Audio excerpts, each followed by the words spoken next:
All right, today we're gonna be casting one of our Hades ring, which we haven't cast in a little bit. So we're gonna be doing this one in silver, and we're gonna be using a perforated flask.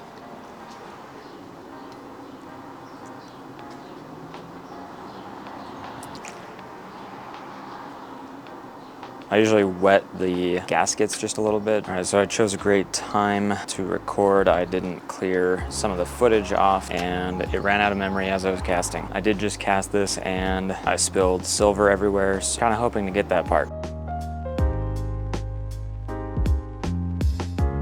So with me spilling half the metal and the SD card running out of space, I did fuck that up, which I'm not really surprised. A, it didn't have enough metal. B, I realized that no, I haven't cast this Hades ring in a while, and I actually sprued it wrong. Yeah, it definitely didn't come out at all. You can see half of it came through. Front of the face looks great, but we're gonna have to redo that one. We used to screw up. It took a really long time for us consistently getting good results. Still happens every now and again.